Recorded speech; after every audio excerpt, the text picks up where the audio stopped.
ठाकुर धर्मराज सिंह और गंगापुर के रिश्ता तो जन्म जन्मांतर के हा।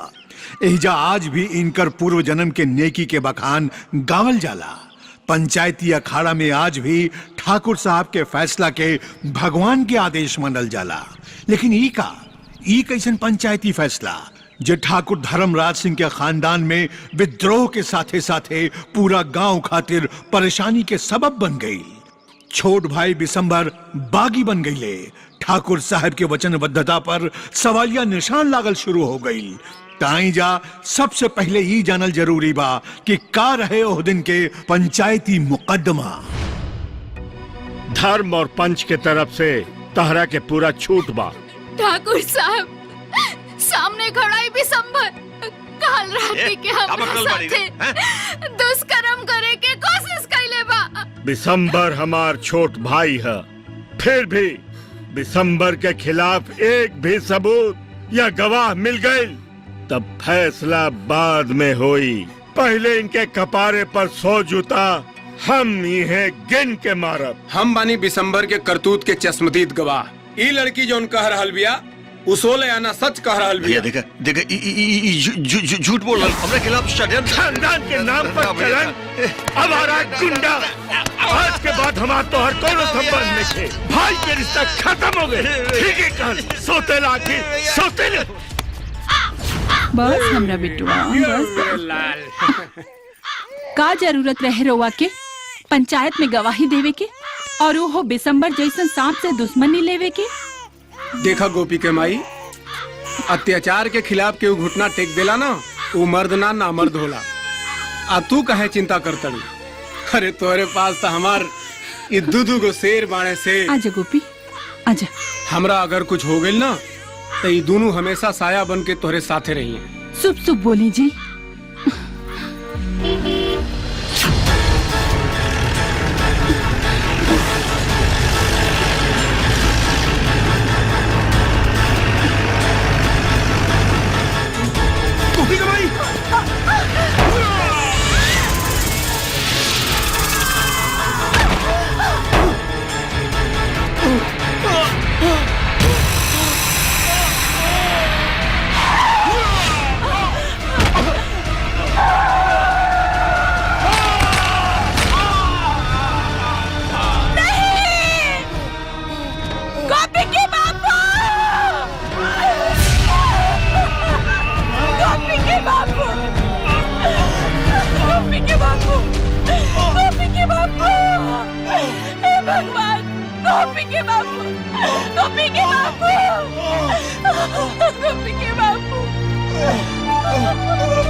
एक आग है, शोला है इंसान की कहानी में, जैसे कोई तूफान हो दरिया की रवानी में।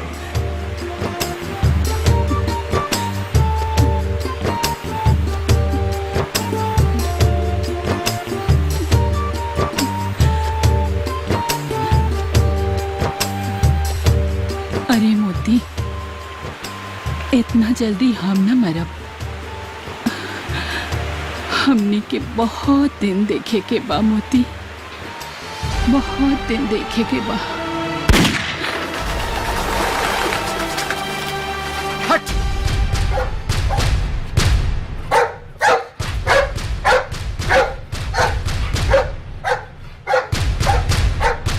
एक को ना गिरे मुंशी।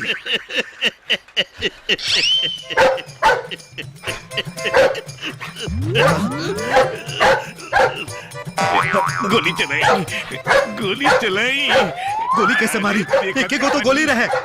गोली चलाई छोटे ठाकुर, गोली चलाई जल्दी से। अरे भाग! अरे आ गई जल्दी से, भागी भागी जल्दी से। भागी। भाग मत, ही जान ली। ए नहीं आ गई। अरे अरे ना, छोटे ठाकुर भागी जल्दी, भागी जल्दी। अरे छोटे छोटे ठाकुर, अरे बाप रे, पीछे पड़ गए।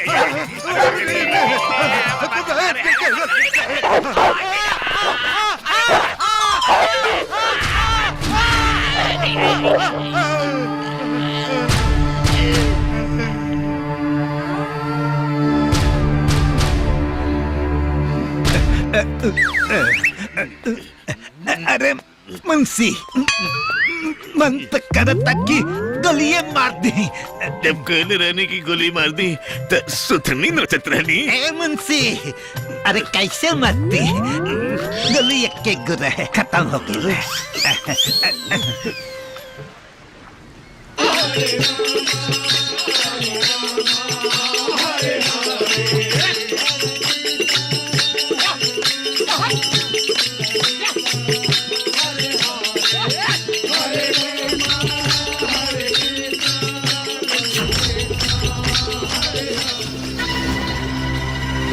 करे छोटुआ का भइल? भैया जी बड़ी मुश्किल से तोरिया धराइल बा। सीधा सीधा बोल, बुझाऊ मत बुझाओ। रामपुर वाला ब्रिज के फाइल उल्टा पुल्टा कर देले बा। बस हम बुझ गए नहीं, आगे देख ले। चल हट।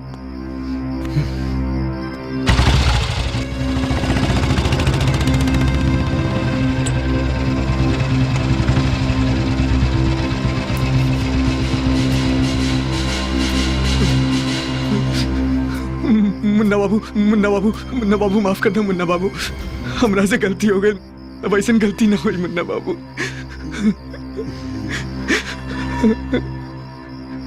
हमरा पूजा में कौन बात के कमी रह गए कि ते दूसरा के दुआरी के झूठा चाटे चल गए। हाँ? झूठा चाटे।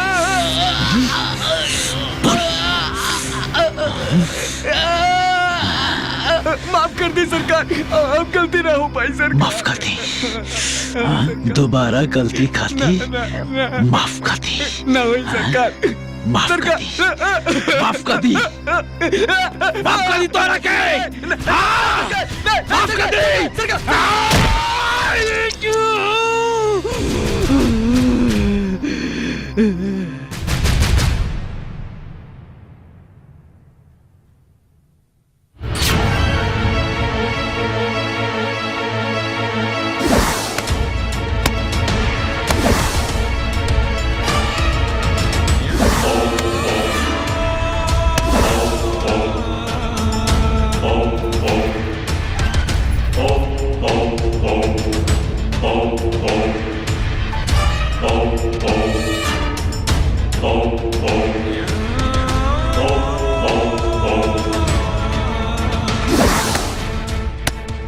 भरल गांव में बेइज्जत होके बड़ भाई के भक्ति में भरत बन के जूता पूजल, ई त कोई रउआ से सीखे।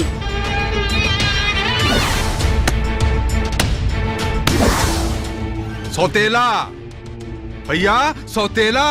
कमाल के चीज बानी रहुआ बाबूजी। जौना जूता से भरत समाज में राव इज्जत उतारल गई, उहे जूता के पूजल हमरा भेजा से बाहर के बात बा। मन तो करत बा कि गोलियां मार दी। ठंडा रख दिमाग के, ठंडा रख छोटे। कूटनीति, राजनीति और भावनीति में बहुत थोड़ा सा के अंतर बा। ये तीनों एक दूसरा के पूरक होला। और ई घड़ी भैया धर्मराज हमनी सबके खातिर एक ऐसन बट वृक्ष बाड़न जकरा छत्र छाया में हमरा जैसन राजनीतिज्ञ के पाप नीति निश्चिंत होके फल फूल रहल बा। इलेक्शन सर पे बा, ऐसन कोई भी तू लोग से गलती ना होके के चाहिए जकर खामियाजा हमरा भुगते के पड़े। और ही बात हमार बड़ बेटा मुन्ना सिंह के बा। सरकार अच्छा बा, इस सारा बात के काट त निकल जाई। बाकी मोतिया के बारे में कौन उपाय कराई। जब से रउआ गोपिया के ठिकाना लगौले बनी वो जमराज के तरह हमरा पीछे पड़ गइल बा। ये घड़ी कुत्ता के मारल हमनी सब के खिलाफ गांव वालन के मन में जवन बगावत चल रहा बा ओकर झंडा गाड़ दी। और वैसे भी हम सब भैया धर्मराज के शक के कटघरे में खड़ा बानी। कैसे कि गोपिया के साथ साथ ओकर प्यारी लाडली बेटी रंजुन के भी मौत भइल बा। बबन तिवारी के हत्या ई कैसे भइल? अरे बबन तिवारी तब बहुत अच्छा आदमी रहन, के कैलस? छोड़ी मालिक, ये सब पुलिस थाने के काम है। रघु इतना ना सोचे के, हम जाता नहीं, हमरा बहुत काम बा। बद्री तू कुछ कहल चाहता रहा? रघुआ खुदे समझदार हैं, हम का कहब मालिक। बस इतना सोच ली मालिक कि अब गंगापुर लंका होके जात बाटे। ये राक्षसन से गंगापुर के बचा ली बस। हरे रामा राम रामा हरे हरे। जय हो भैया जी की जय हो। हरे रामा तमेव माता च पिता तमेव तमेव बंधु च सखा तमेव तमेव विद्या द्रविणं तमेव तमेव सर्वं मम देव देव। राजाधिराज योगीराज धर्मगुरु महागुरु राजा धर्मराज की जय। बंद करा नाटक, बंद करा नाटक। भैया जी ये का करल बनी आप? हमने सबके आस्था के आप नाटक करल बनी।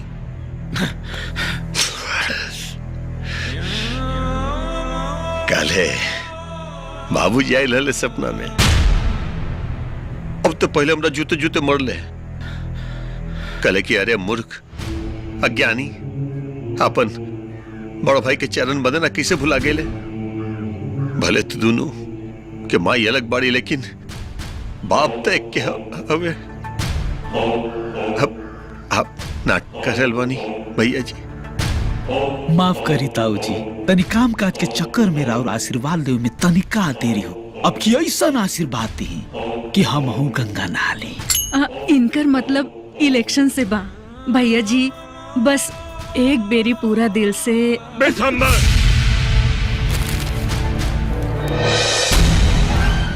ये सब का है? ये सब बबन तिवारी के हत्या पूरा जवाब जानेला कि बबन तिवारी के मुन्ना से दुश्मनी रहे। प्रभु प्रभु प्रभु। भैया जी है देखिए, आपके मुन्ना तभी बच्चा है। बिसंबर एक बात कान खोल के सुन ला। जौना दिन अपराधी के एक भी सबूत हमरा हाथ में मिल गई, उस दिन हमरा गर्दन काटे में 1 मिनट के देरी ना लगी। और बात रहल मुन्ना के राजनीति में जाएगी तो राजनीति कोनो बच्चा के खेल ना है। भैया मन तक करत बाकी गोलियां मारती हैं।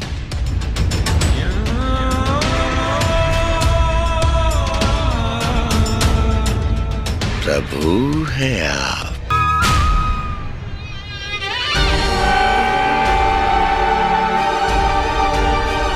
प्रभु है आप।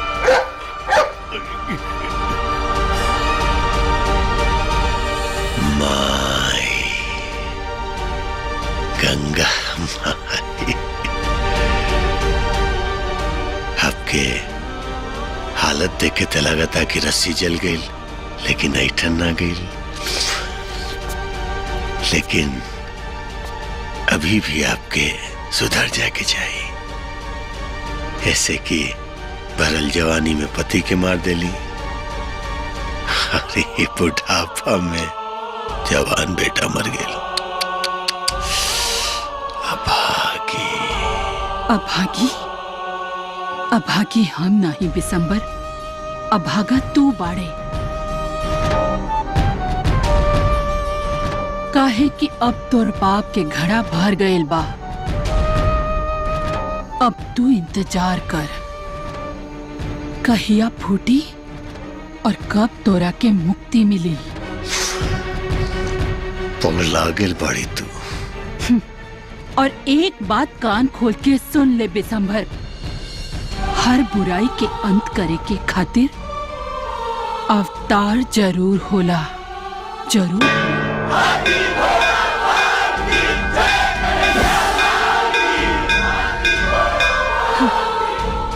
सुन ले विशंभर, सुन ले, अवतार हो गए। अब तू अपना जिंदगी के बाकी बचल दिन के उल्टा गिनती शुरू कर दे, समझ ले।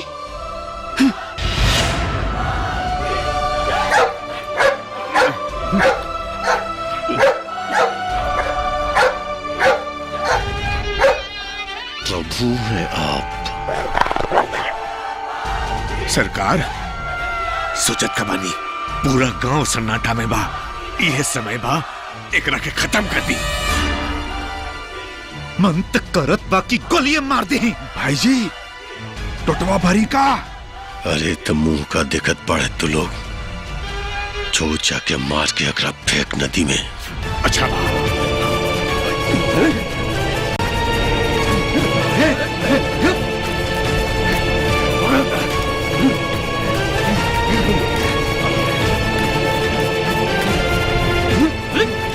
चलो बिलुआ, जल्दी चल।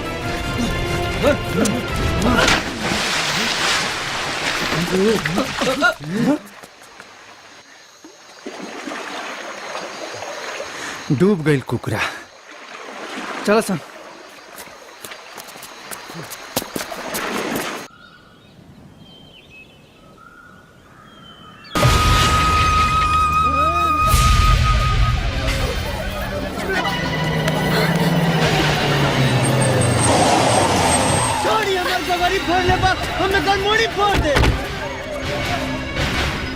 चले, बहुत हो गई नाच गाना तमाशा।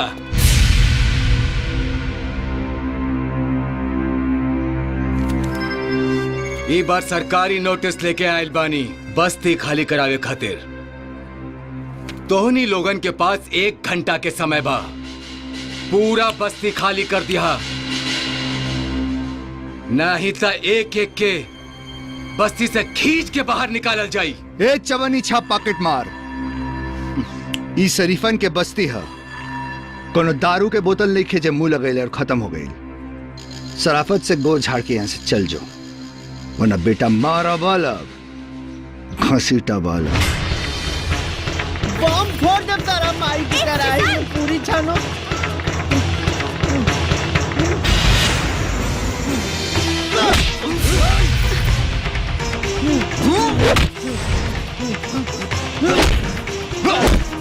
अरे अरे ये हमारी बगाड़ी फोड़ ली तेरे थोड़ा बहनी का, तोरा का बड़ा का पोखरा बना दे।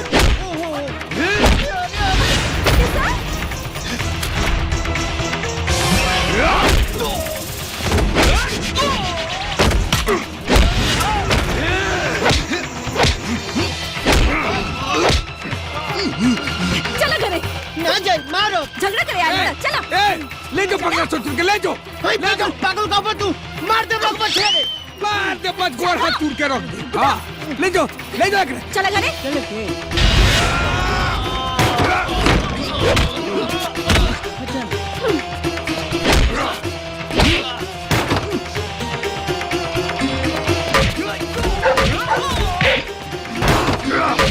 तेरी नानी को पंजाब भेजूं।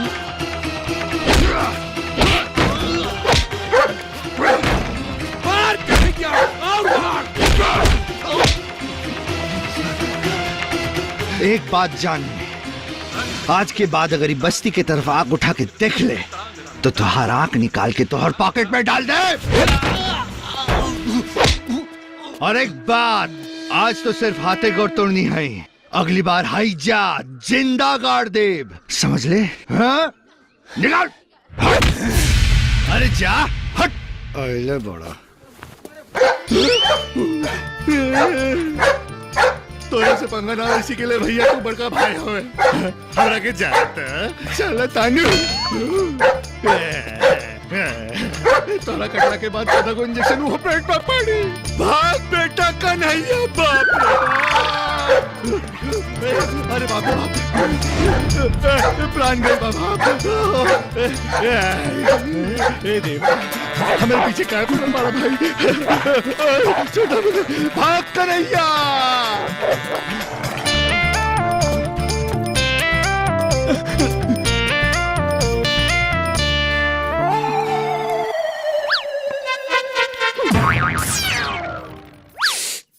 अरे पर बना था कि ना। चुप।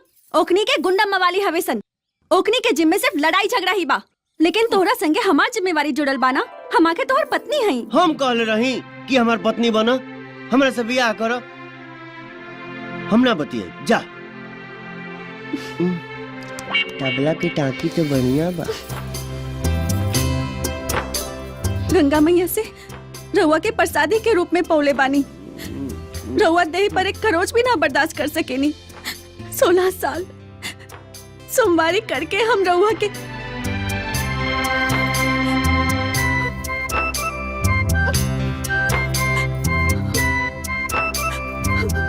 बरस बीत गई ब्याह के, लेकिन पति के दिहल वचन खाते ब्याह सुख भुला गई नी। संजोग के जोग में वियोग के भोग भोगतानी। तुलसी मैया कोनो रास्ता दिखाई, रास्ता दिखाई तुलसी मैया।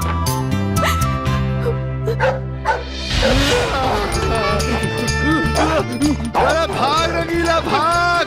अरे भर से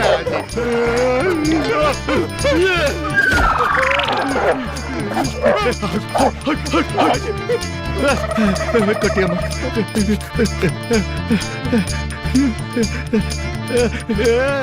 देख रहे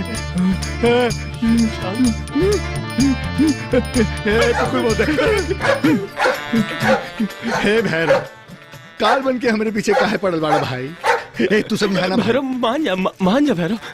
तोरा काटे से हमरा के कोनो डर नहीं खे, पर ओकरा बाद जोन 14 को बड़का बड़का सुइया पेट में भुकाला ओकरा से बड़ा डर लागेला भैया। अरे काहे डराताड़ा भाई हैं? जब कुकुर गुर्राए तब बुझिया काटे वाला बा, और जब पूंछ हिलावे तब बुझिया दोस्ती करल चाहता। ऐसन बा हैं? चला आज से तोहार हमार दोस्ती पक्का हाथ मिला मिला है। का बात बा का बात बा।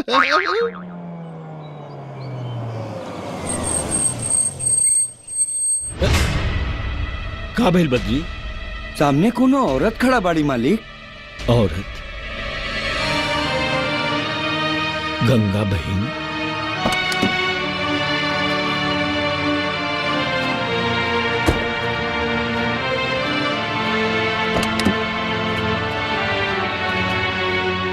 अरे गंगा बहन तू? पाए लागी सरकार। कैसन बात कर रहल बाड़ू गंगा बहन? अरे तू अच्छी तरह जाने लू कि हमरा मुंह से तोहरा खातिर आशीष के एक शब्द भी निकलल। इस ठाकुर धर्मराज सिंह की अपना अदालत में ही मुजरिम बना के खड़ा करती। हम कैसे कही तोहरा के की तो खुश रहा। तक कम से कम इतना ढांढस बंधा दी है ठाकुर साहेब कि हमार ममता के धर्माधिकारी ठाकुर धर्मराज के चौखट पर हमने के कभी इंसाफ मिली कि नहीं, और अगर मिली तो कब मिली? गंगा बहन अरे दुष्कर्म में हमार बेटी के हत्या भइल बा, ओकर लाश मिलल बा लाश। लेकिन सरकार हमरा के तो हमार ममता के मिट्टी भी न नसीब भइल। ऐसा मत कहा गंगा बहन, ऐसा मत कहा। हमरा पूरा विश्वास बा कि तोहार गोपी एक दिन तोहरा पास जरूर आई, विश्वास बा। और जौना दिन आई ओही दिन कंस के बध हो जाए।